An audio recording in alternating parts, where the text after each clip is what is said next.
welcome to you on Madhuri'sLuxury.co. Real honor to have you. Thank you so much, Madhuri. Thank you. It's wonderful to see you again and to be on your show. Yeah, I'm looking forward to a great evening and a wonderful conversation with you. So, hi friends, a very good evening to all of you and a warm welcome to Shobna ji on Madhuri'sLuxury.co, where luxury meets Dr. Shobna Narayan, who's a Padma Shri and Sangeet Natak Academy awardee. She's a Kathak exponent and highly qualified with 2 MPhil degrees, master's degrees in physics, also shortlisted for the Distinguished Alumni Award, University of Delhi, 1997. And Guru Shobna Narayan is perhaps the only example of a person who has relentlessly as a civil servant, IAAS 1976 batch, and a recognized Kathak dancer.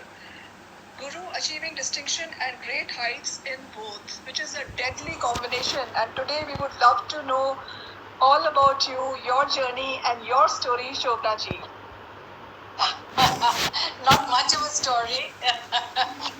I've just been following my heart my whole life, and that's it, Lovely. But yes, whatever I'd love to share it with you, whatever it is. Please. So, should I start speaking? Yeah, sure. Yeah. Please do. Okay. Now my journey in Kathak or otherwise. No, overall. So in Kathak started when I was very young. I was barely 3 years old, and Okay. That was the time when my parents put me into dance. And remember, I'm a child of another generation. So it was not the done thing for a girl from a good family to team to dance, and yet it was my parents who really, they were the ones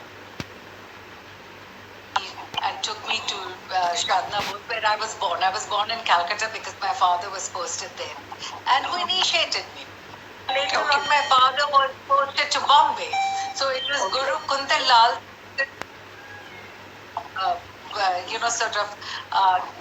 nurtured me and, sort of gave me the fabulous rhythmic bass, etc. Then when I came to Delhi, my father was posted to Delhi. And when we came to Delhi, it was Guru Birju Maharaj, who really sort of instilled into me the aesthetics of dance and Birju Maharaj happens to be from Jaipur. He belongs to Jaipur, right? No. He's from Lucknow. They're originally from a place called Hadiyar, Tehsil near Allahabad. Then the family about 300 years ago, 250 years ago, migrated to Lucknow.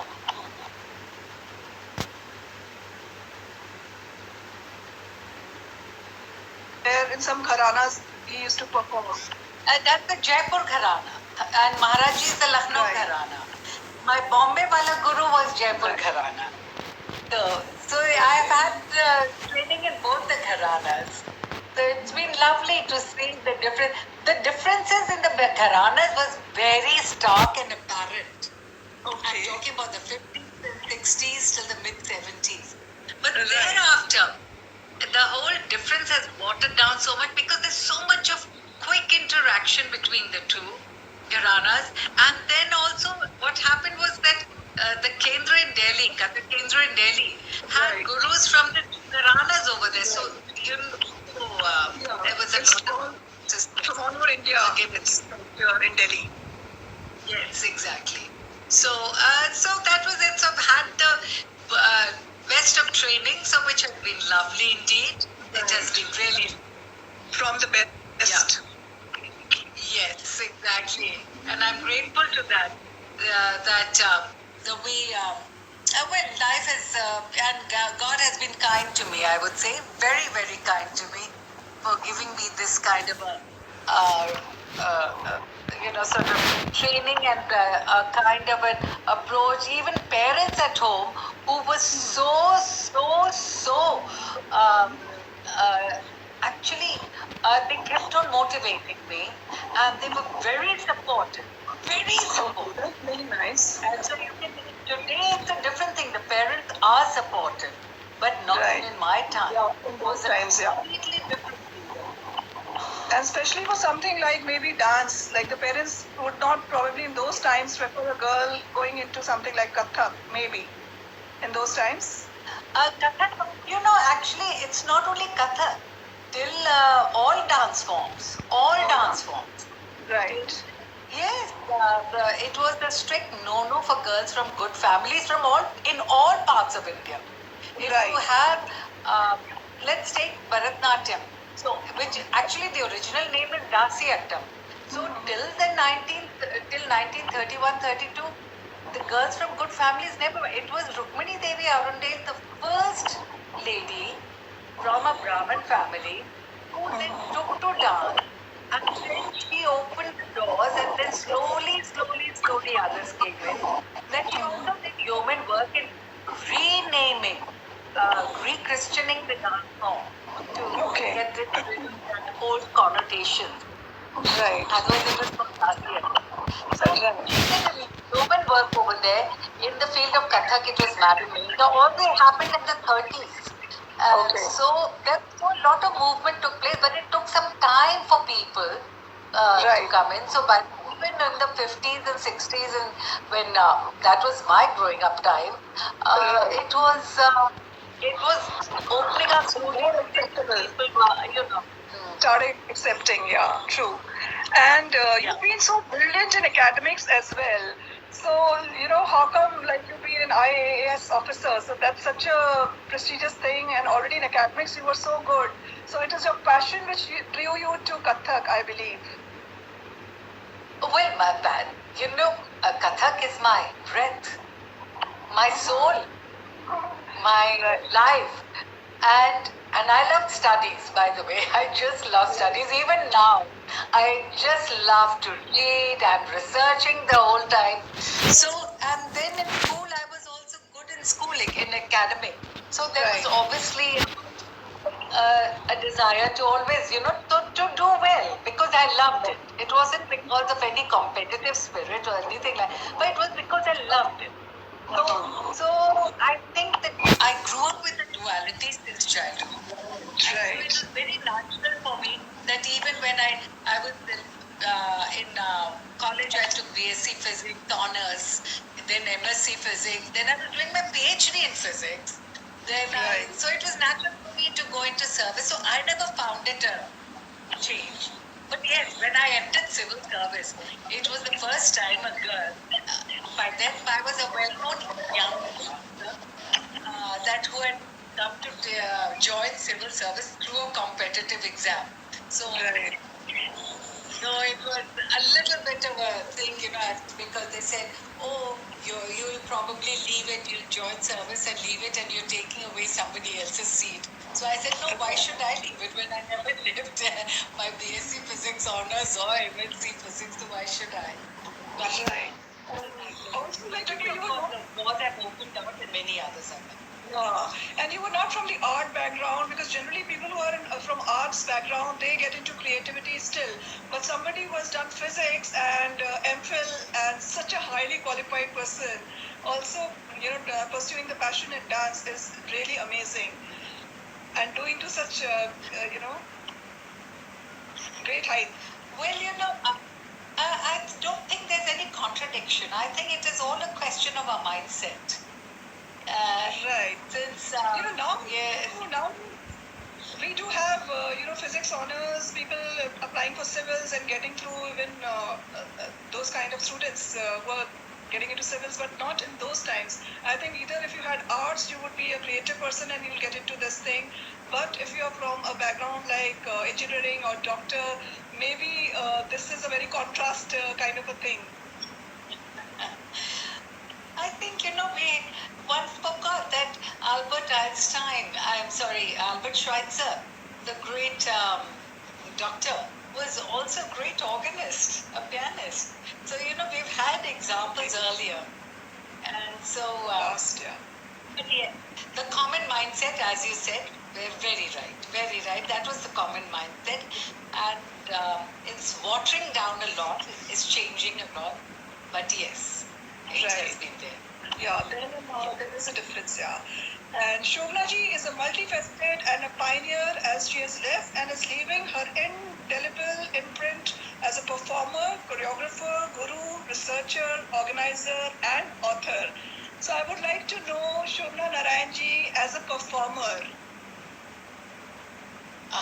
Well, I love dancing, and that's the best way I can express myself.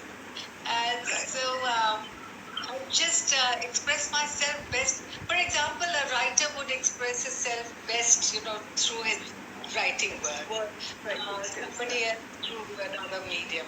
For me, it's the medium of dance, completely. Right. So that is how I express myself.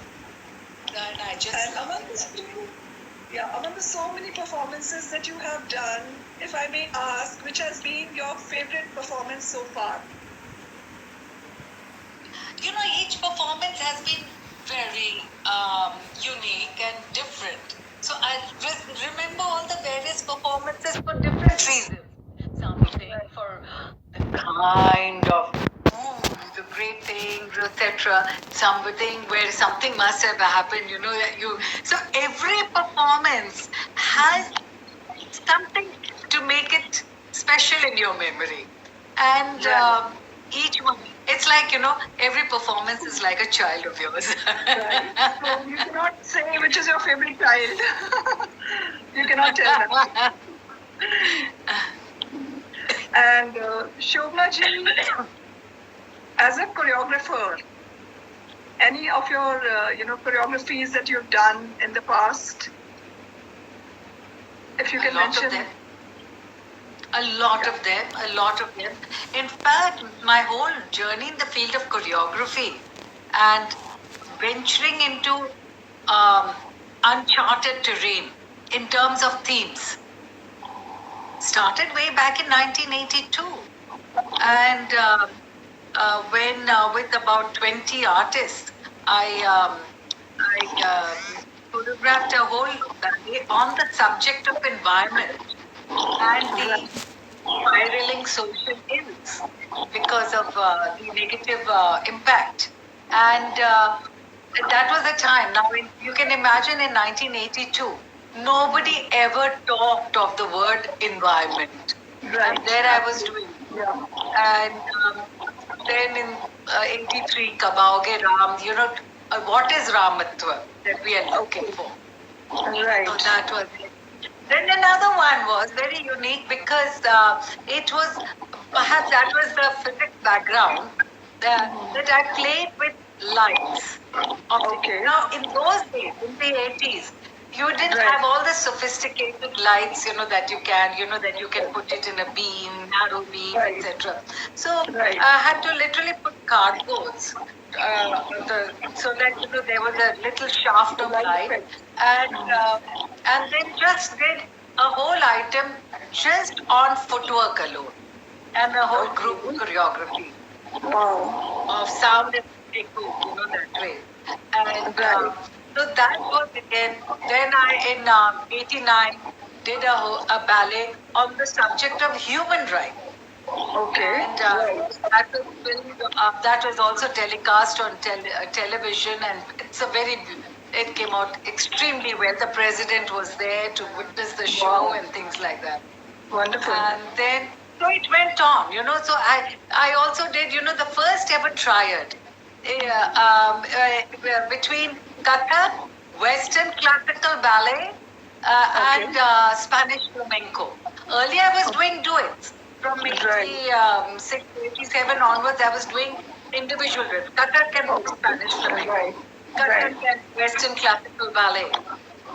But all the three together, it was in 1994, and ICCR was behind, was also a great supporter. They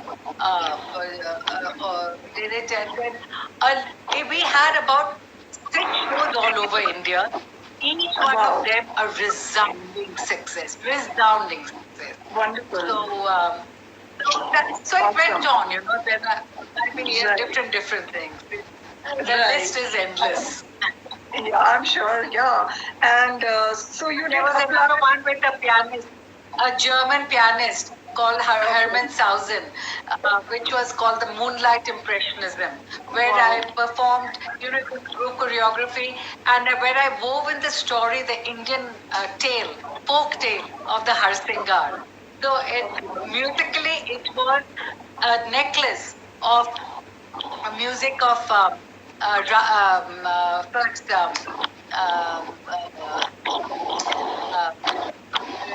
think, cleansing like Yule, Male and others.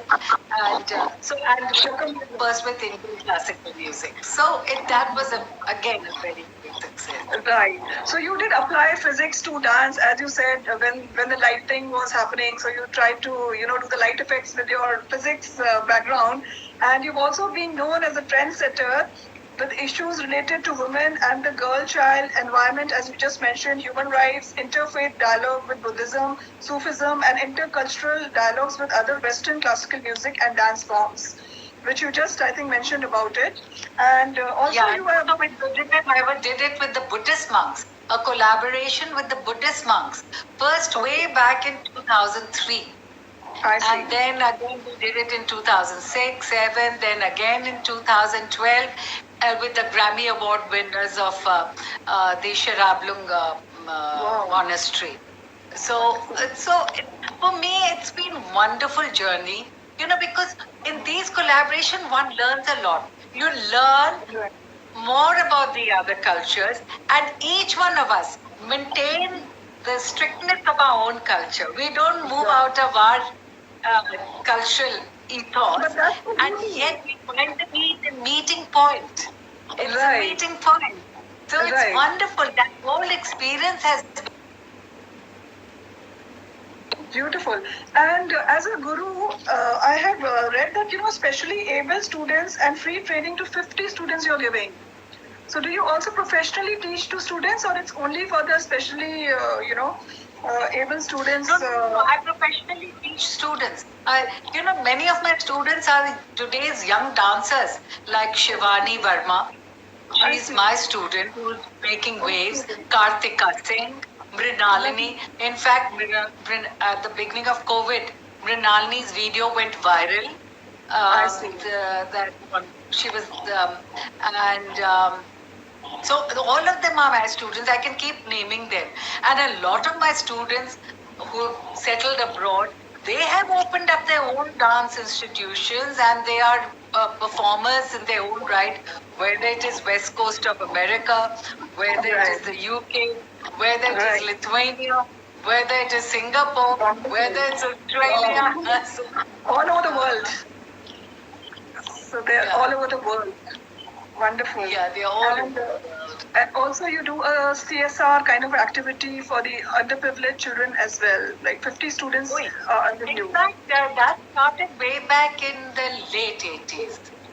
And I don't talk about it much because it's something which I do it from my heart. Okay. But so I've worked a lot with spastic people, with autism, with Cancer Society, and I still do. I keep still.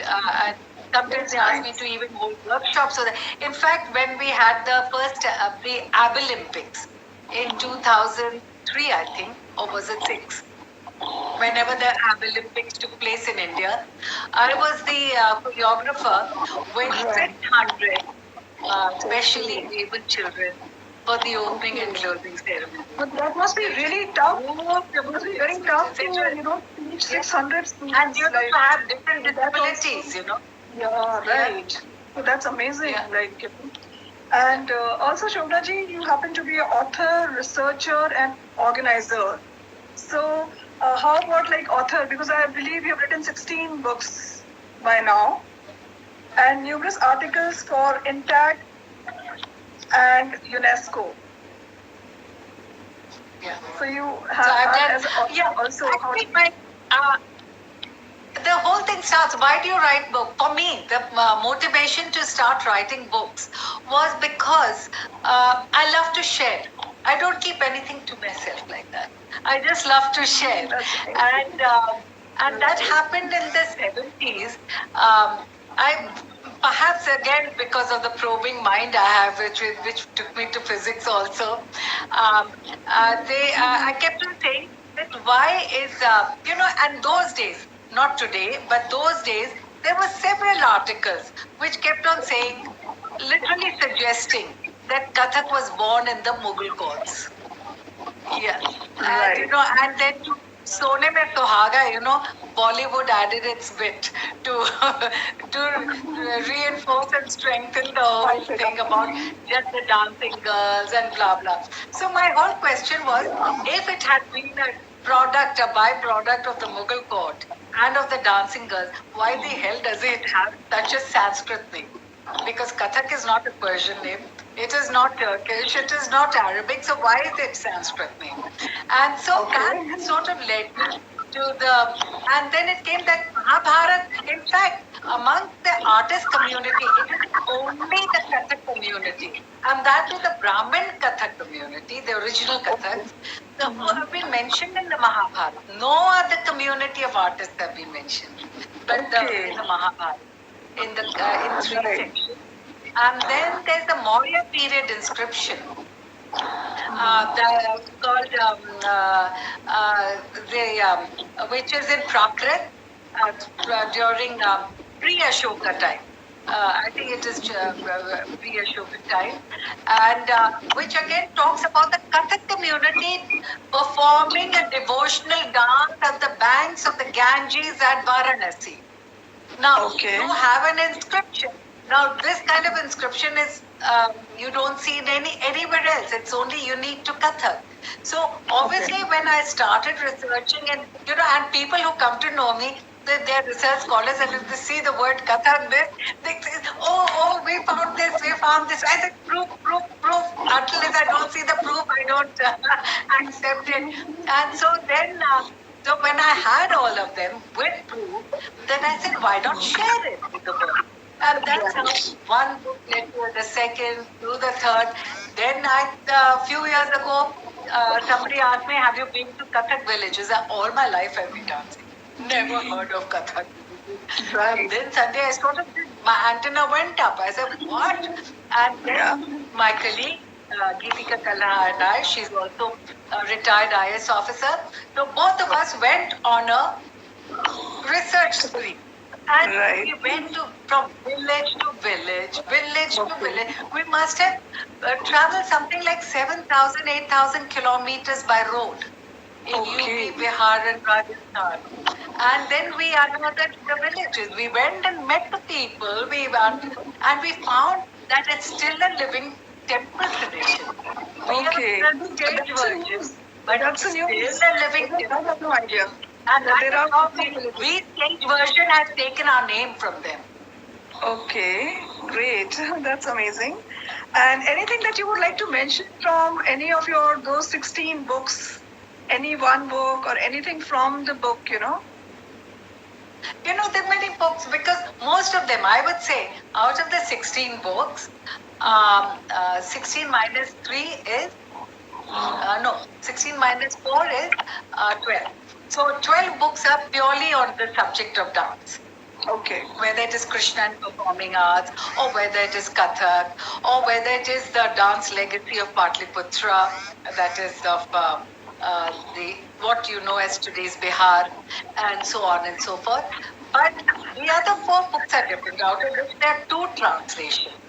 Okay. So 2 translations, one on Nataraj, evolution of Nataraj only on the basis of sculptures written by Professor Kamal Kishore Mishra, and so I was asked to translate it. So which really widened my knowledge. Right. It was quite an amazing piece of knowledge which came forth from just epic that is culture. And the other was, so the second one was the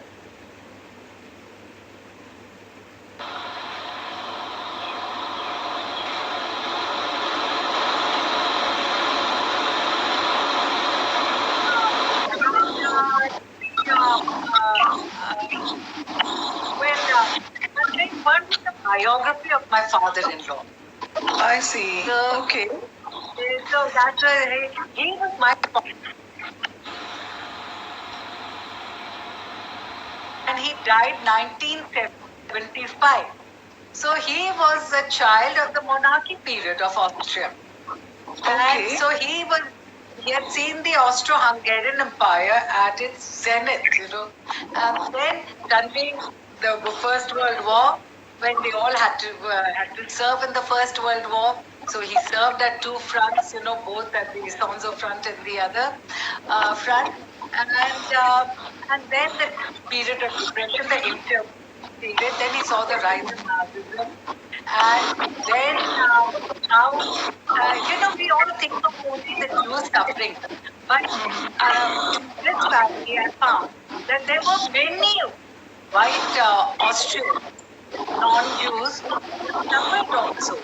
Because my father-in-law, he um, he had many Jewish friends, and so he would give them shelter and all that. So they were subject to a lot of troubles. And in fact, thrice he was called by the Gestapo, and he nearly ended up in the concentration camp. And somehow the other, it was fate that he came back home. But my mother-in-law was always telling me, she said, I thought that was the last time. Yeah. So also Shobna ji, yeah, you have been like a trendsetter and also very unconventional because you family, and how did you adjust to a international family? How did I adjust to? The foreign culture and the family, basically. Okay. No, actually, there was no question of adjusting because, if the values are the same, it's only the skin color which changes. Yeah. It is, The I'm blood very, color very is proud. same. Yeah, the color of the blood is Otherwise, the same. values are the same. So I never had any problem. And with my mother-in-law, she and I would frown at the same thing. She would love it. So it was the same values despite the difference of the skin color, difference of language. And that is what is all about, that everywhere, despite the isms, if your values are the same, there's no conflict at all. There's no friction at all. Right. And in those times, like your family didn't have an objection to you getting married to a foreigner. My father was no longer alive, but had he been alive, he would not have. My mother, no, because she said it depends on the two of us. We were not very young at that time. We were not the sweet 16 variety and I was very much settled in life with my job and with my dancing career and all. And he was also a deputy ambassador of his country at that time when we met.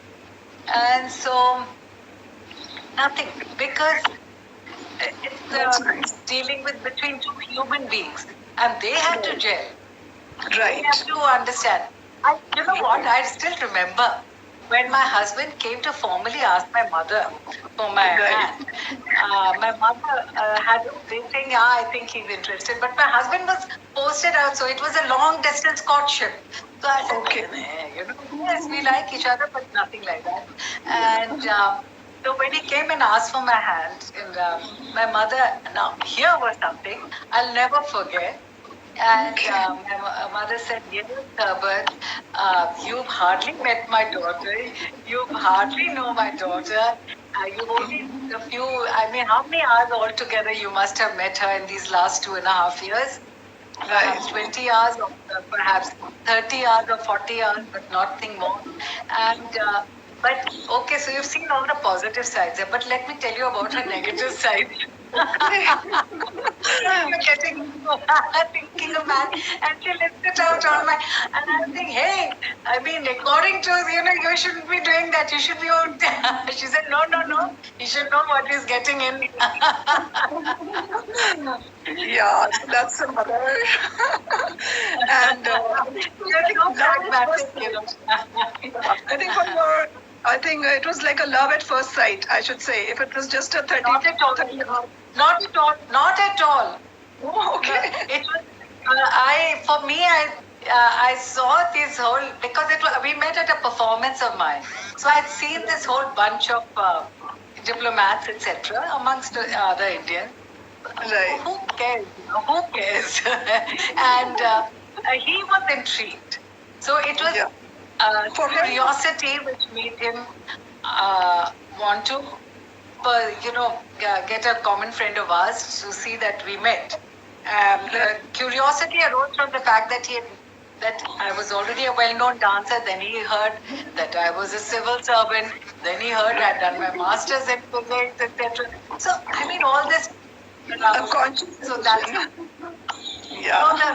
the so-called love part of it was very gradual. Wonderful. And you've been giving some mesmerizing performances in several national and international festivals and before several heads of states and governments, as well as a recipient of 30 national and international awards.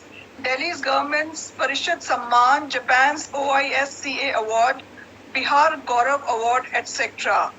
So highly acclaimed, and it's a real honor to have Padma Shri Shobna Narayan, Dr. Shobna Narayan here with us today. And I believe, Shobna ji, you also did something with the grandson of Mahatma Gandhi. I just read. Oh, yeah. Yeah. In fact, Ramu Bhai, he was an eminent philosopher of his time. So he considered me his younger sister. And we would sit and discuss. And I told you, I've got this philosophical bent of mind, etc. So we would discuss. And so he wrote out 6 dance plays for me, which we enacted. He used to sit and he used to script it, conceive it, script it, and narrate it himself. And I would enact it out. I would dance it out. And then, of course, padding it with all our Indian ethos of the Kathak ethos with music, etc. And the 7th he was writing for me, Ananya. But all of these were based on the lives of sages. There were 2 on the life of Mahatma Gandhi. One was Mohan and Ramba.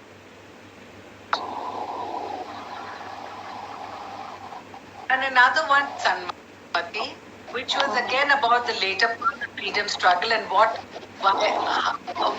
would he have said. Yeah, there was a very, very famous Mahatma Gandhi song, Sabko Sanmati De Bhagwan. Bilkul. And then also he said, and that how he got into even the chanting of Ram ka naam. So and that was the first one, Mohan and Ramba. Then we did also on an episode from the life of Ramakrishna Paramhansa. Then from Francis of Assisi, from an anecdote from his time. And then on Vivekanand, which was called The Temptation of Vivekanand. Then on the experience of death from the life of Ramana Maharshi. So that also, so on and so forth. So we did so many plays together. And those were in a way also trendsetters because it was the first time that he used to write in English and we used to do it. So it was, there was a caustic remark that was, अच्छा तो तुम अंग्रेजी में नाचे हो. तो रामू भाई ने कहा, जैसे हम हिंदी में अगर नरेशन करते तो अंग्रेजी में भी है, लेकिन बाकी तो ये अपना पूरा तो कथक और कथक का अभिनय कर रही है.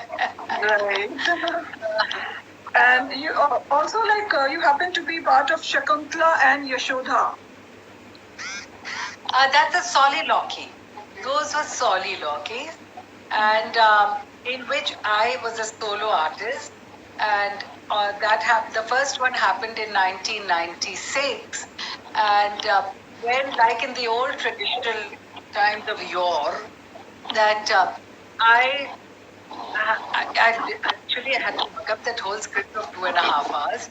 So I was solo, narrating it, figuring it out, enacting it out, dramatizing it out, and dancing it out. My God. So that was soliloquy called Shakuntala. And then similarly, that was written by Maithili Sharan Gupta, his Kavya and his epic. And then the second one was Yashoda's Soliloquy, Yashoda. and that was written by Sitakant Mahapatra. Okay, wonderful. Some awesome performances and awesome work that you've done. And It's your a very portrayal, wide range, but yeah, yeah. and your portrayal of Alia in the telefilms Akbar's Bridge won her applause as an extremely sensitive actress. You're also known as a very sensitive and emotional actress, I believe, because you depict emotions very well. So, if we Yeah. can have some, depiction of some emotion by you, that would be really nice for the audience to watch. You know, we, Madhe, we perform to live music. Okay.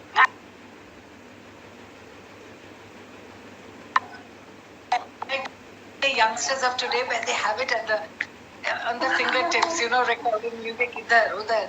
And we now, if I start searching for the two or three or four recorded music, it will take me a lot. But, In the next episode, we can have that. Yeah, that would be nice. I'll recite it and enact it out. Sure, that would be wonderful.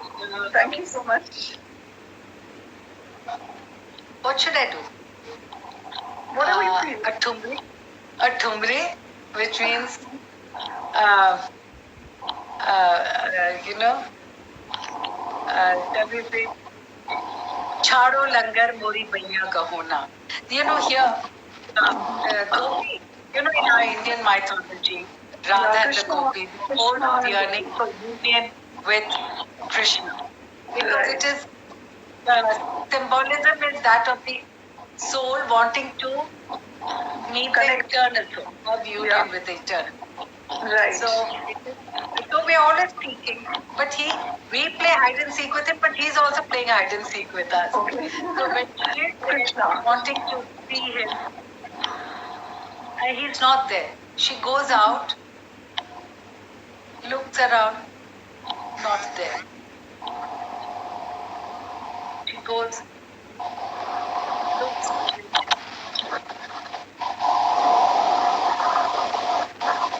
and suddenly, what does he do?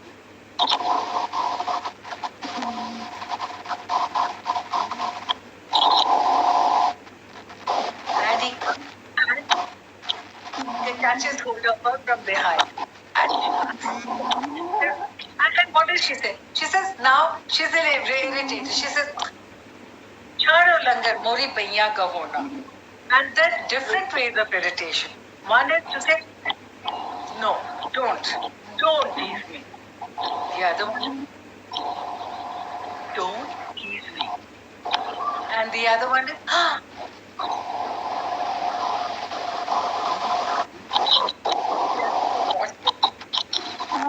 Lovely, beautiful, lovely emotion. And so, you know, different emotions. So we just keep playing with those different emotions. And some you are shy, and some you are afraid, and some you are like, seductive. Exactly.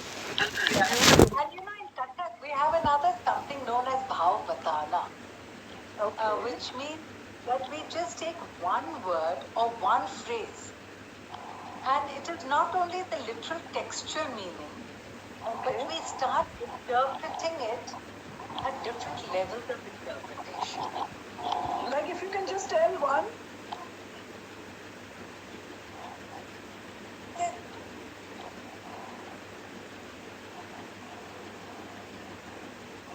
Now, peace of mind, which I like doing the whole time, and that is quite a hallmark of mine. It is that it says, you know, दरिया पे चढ़ गई मैं हो गई बदनाम. So the moment if somebody knows Hindi would think, you're talking about the quota. You know, because they usually have. So it is, and मैं हो गई बदनाम, then people come to know, that he's going there. And she's like this, just read the quota. It's like this. And but now if I have a different level of interpretation, it is so I'm going beyond the literal textual, Okay. and it says that if I, in our Indian context, a married woman wears a sindoor, Right. yes, Yeah. the vermilion powder and the Right. parting of the hair. So suppose if I become synonymous with that sindoor, the vermilion powder, and she's actually still in that little box. So, but the moment she starts climbing to reach the forehead, and the moment she has adorned the forehead, everybody knows that here goes a married woman. Wow. And then Understood. I go another step forward. I just go into an allegorical way, and that if I'm this is a candle, the flame sits on the candle. The flame is not below; it sits on the candle. So the flame now I become synonymous with the flame.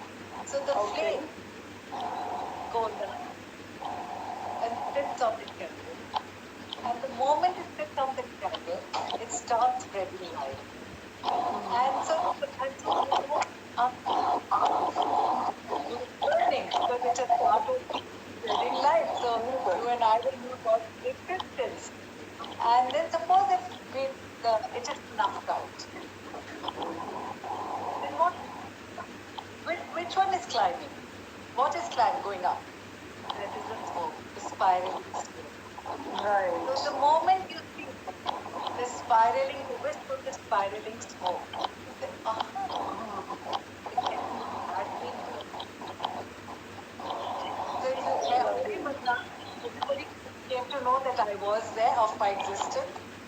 And then, of course, you and I, each one in life, all of us, have to make that final journey where our Right. soul leaves the body and goes up. Goes up. So, Absolutely. by Lovely. we're going, and the moment you see the dead body, you know that the soul has left the body and climbed another. So that Right. is one of the most beautiful beauties about Kathak in the field of Abhinay as to how much depth there is. But it requires a lot of depth of the artist also.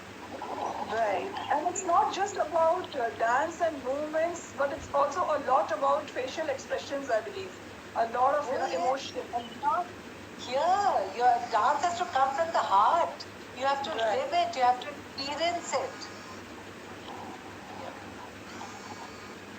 And also, Shobna ji, you made a film on the philosophical aspect of Khajuraho titled Dance of the Temples. Yeah, yeah.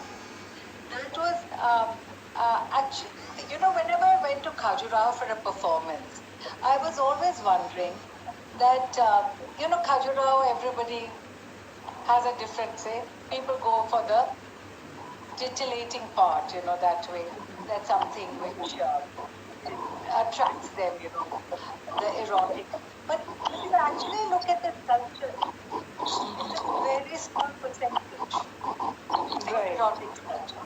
And so I was always charmed by the way the architecture of this temple happened. And for me, it represented the four phases of life itself. Because the whole approach to the so if you see the base and the floor, it's like the brahmacharya ashram. Then you Okay. come to the small part which is the grihastha ashram, which is the Okay. more Right. sheltered part. Then you go into the next phase where you become the philosopher. You're weaning yourself away from everything. So that is the philosophical part. Now, so you see the expressions of the sculptures also. It's completely different. I see. Completely different. And then you see absolutely nothing. Nothing. And Beautiful. then you see the Kalash at the top. The fourth place when you ready to leave the world to go to the other world. So Lovely. for Beautiful. me, that was always the philosophy of the Khajuraho temple and its sculptures had always fascinated me, and obviously it would. That's how you made the movie. Yeah. And you've been a visiting lecturer to various universities, India and abroad. So a lot of international trips also as a visiting lecturer. Yeah. So how has your Exactly. experience been? And where is your heart exactly into? Out of all these, like a performer, choreographer, guru, researcher, author, organizer. So I'm a dancer. For me, my heart is always in dancing. So these are all manifestations of that. and But of course, I come alive when I'm on stage. When I'm on stage, I'm alive. That's it. And how do you manage work-life balance? Work-life balance. Work-life balance is that was instilled into me since childhood. That became part of my life. So therefore, I never found any. Right. And you know what? One also learned that when you're concentrating on something, never let your allow the other things to overlap, because then you'll be neither here nor there. Yeah, Right. concentrated with it. That was what my mother kept on insisting. Whatever you do it concentrated and with depth, with depth, with depth. Right. So there are. Yeah, so that's why you excelled in academics as well as you excelled in dance also. That's the reason, because whatever you did it to perfection basically. And there was a question from the audience. You learned from classical dance that you applied in your official life. That's a question from the audience. Sensitivity. For me, in my this thing, I was very conscious of the fact that behind every signature on the file, so many lives are being affected. I'll tell you one incident. At that time, I was posted in one of the offices of Ministry of Finance as Joint Controller General of Accounts, and Joint Secretary, that is. And so one gentleman, one gentleman, just an elderly gentleman, just walked inside my room. I had always told my PA, don't, sort of, there's no protocol, anybody can come in. So he just did. He said, may I come? I said, sure. Now his thing was that he was a pensioner and he was living somewhere in Ghaziabad or something. And he was coming here for something or other. And he was made to come time and again, time and again, time and again. And because the chap was not in the seat or this or that or this or something. So something, for me to come all the way, it's quite effort and quite an expenditure. And I feel very bad for him. I said, why should he? When his work should have been done in the normal course. So I asked him, I said, do you mind if we sit outside for some time? I told the dealing assistant. And I asked him what happened. No, I was on leave, then I happened. Well, he can come back again, I'll do it. So I said, why should he come back again? I said, most of us forget that while we are in power, we have a chair and we have the position and authority. But think of the time when all of us will be pensioned and you're in his place. Would you like to keep making this, coming every now and then, going from pillar to post? So he said no. So just whenever you do something, think of the fact that you will be in this position one day. Put yourself in the other person's shoes. That's right. True. Yeah. Very nice. And that makes you more, I think, sensitive to the other people's feelings and emotions. And I believe you are a very emotional and sensitive person, personally. And that's how I think you're able to depict your emotion very well in the dance form also. Because, from inside you are a very sensitive and emotional person. So that comes out when you do your performance as well. And there was another question. You want to say something? No, I just said thank you. So, other question was, Shobna ji, is the new generation appreciating classical dance and music? You know, when they get the chance to see it, initially there's a hesitation. But when they get the chance to see it, yes. And I don't blame, because there is a mindset that, oh, it's classical, we won't understand. This, that, oh. Because it's not their fault. It's not the fault of the younger generation. It is the fault of us as parents, of us as members of society. What are we giving them? You know, when I was a child, I learned classical, classical literature and dance. Everything that philosophy was given at home, that nurturing was given at home, the home environment given. In spite of the fact that my father was a civil servant, my mother was a social worker. And so completely different. She was a writer, so completely different background. Yes, they were the ones. I grew up knowing my Indian philosophy, knowing my Sanskrit philosophy, knowing. So, but when it's a different scenario. It is just different. The media, everything. You know, earlier there used to be discussions on classical music, dance, theatre, traditional arts. Today, it's zero. It's zero. Right. At best, if there's some touch of it, then it comes as a page 3. But that is not the same thing. You're making it entertainment. Whereas classical dance, performing arts is very different. Yeah. So I don't blame the youngsters.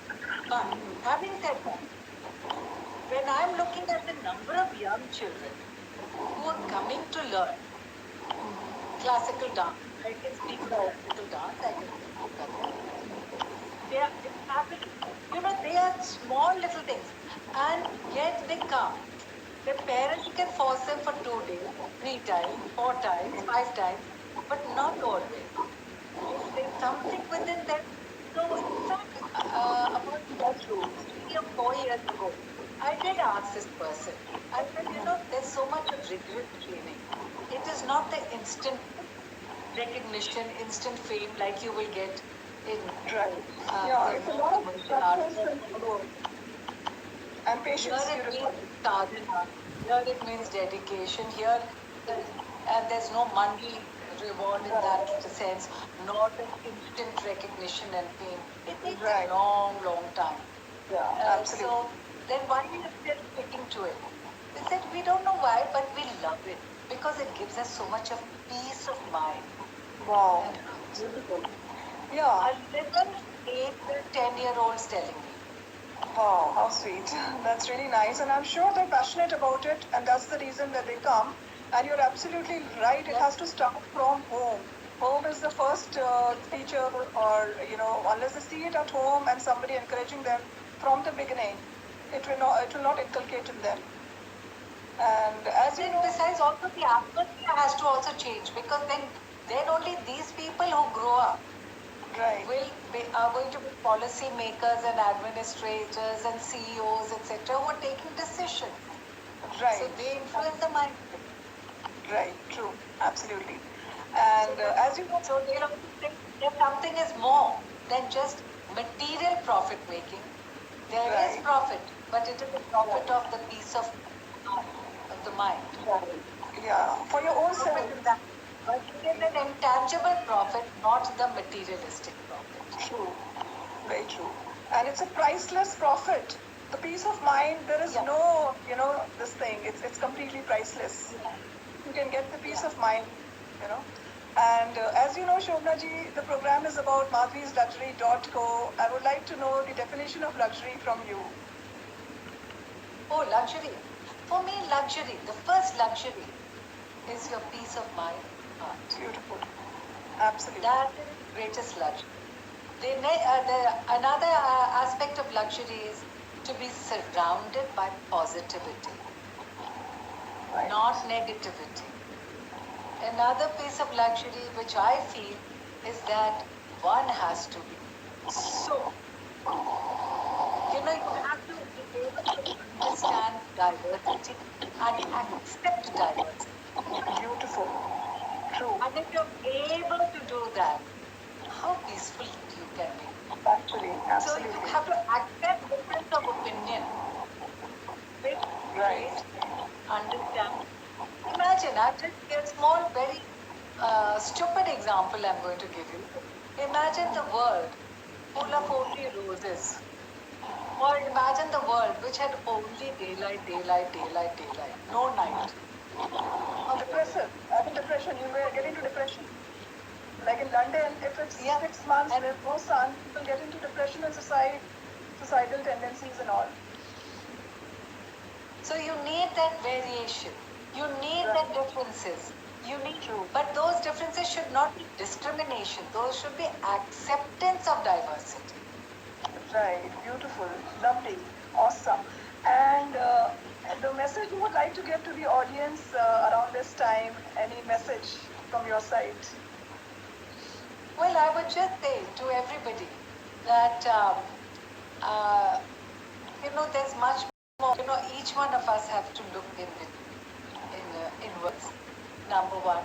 Number two, whatever we do in life, let us do it honestly. Let us not take shortcuts. Shortcuts never fail. Let us do it. And one should be aware of one's own faults and positives and negatives. Each one has positive attributes, negative attributes. So concentrate on the positive, but also work on the negative so that you manage to convert it into positive. True. Very, very profound message. Finally, never lose. I would say never, my final word, never lose sight of sensitivity, humanity, and ethics. Beautiful. Lovely. Awesome. And it's been a real honor and pleasure to have you here on the show, Shobna ji. Thank you so much for taking out your precious time. Thank you. Thank you. It's been wonderful, Madhi. Wonderful time with you. And so once this whole thing is over and we are all able to meet, then let's get together. Sure. Look forward. Yeah. Thank you. Have a great evening. Thank you, Shobna.